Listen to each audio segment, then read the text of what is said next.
Hi mga kasuwid! Welcome back sa ating channel. Naaday kita ron sa Purok Pilapilan sa Kutkot, Liloan, Cebu. So karon mga kasuwid, atong arion ang kaning simbahan rin bagong gitukod din sa Kutkot, Liloan. Wala pa siya mahuman mga kasuwid, pero sa madali ug sa madugay mahuman na gyud ni siya. So mao ni ang Purok Pilapilan. Ang landmark ani adto ka sa hunong sa Blue Energy nya. Pag-abot nimo sa Blue Energy, kung wala kay sakyanan, pwede ka mangutana sa mga tricycle na diya nagparking. Unya, pangutanon lang nimo moadto ka sa bag-ong gitukod nga simbahan. Or kung na kay sakyanan, pwede ra ka mosulod direkta.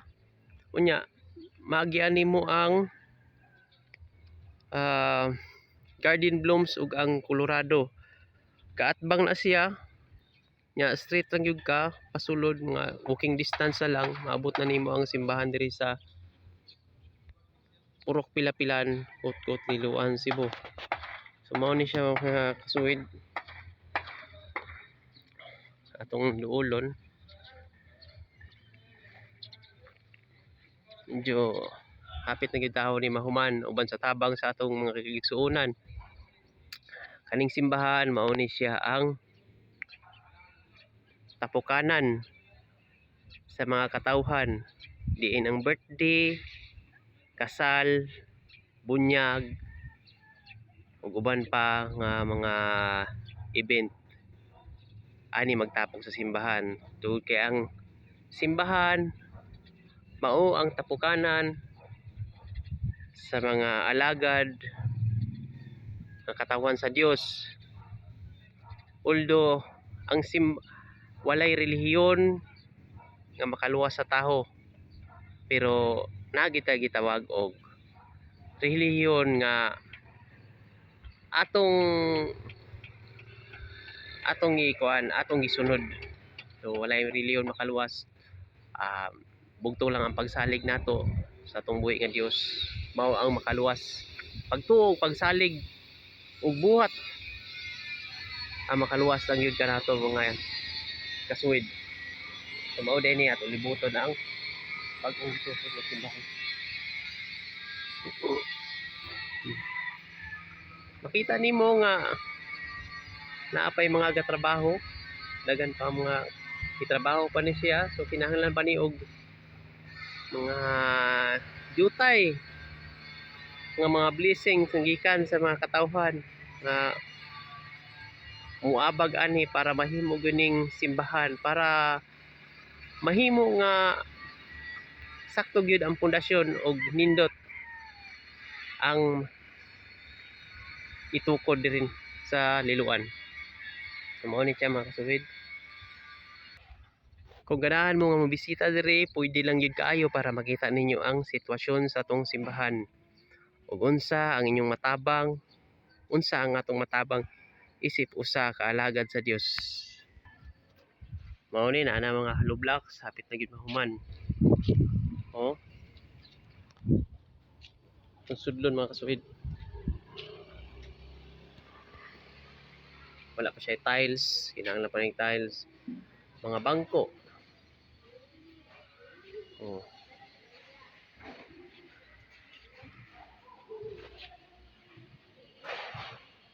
Kunting blessings naman dyan para sa atong simbahan diri sa Liloan.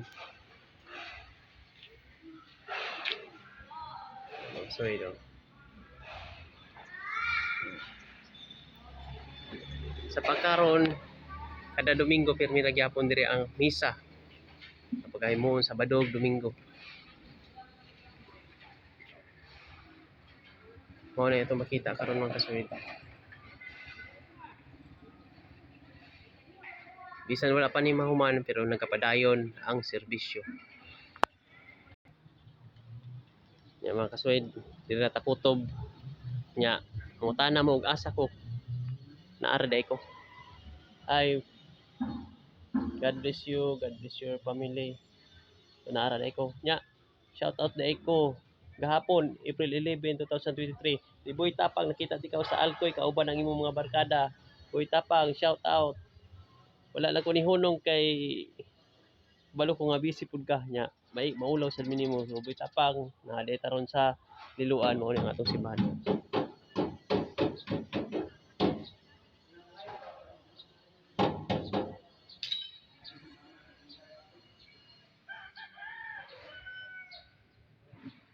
So mao na to ang atong simbahan himutang dire sa Purok Pilapilan, Kutkot Liloan, Cebu. Ang landmark diya sa munong ka diya sa may blue energy nya mosulod ka nya naay diay nag-atbang nga subdivision ang Colorado ug ang Garden Blooms. Mosulod pa jud ka duol ra ni siya sa Villa Azalea subdivision. So thanks for watching. See you in my next vlog.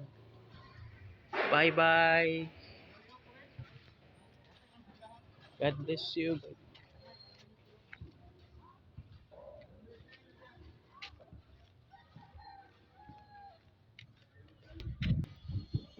So ang simbahan para sa tanan, pobre man o badato, gihimo kini, gitukod kini sa Ginoo para sa katawhan nga andam moalagad ug mosunod kaniya.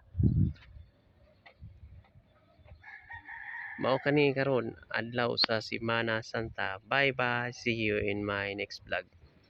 Thank you.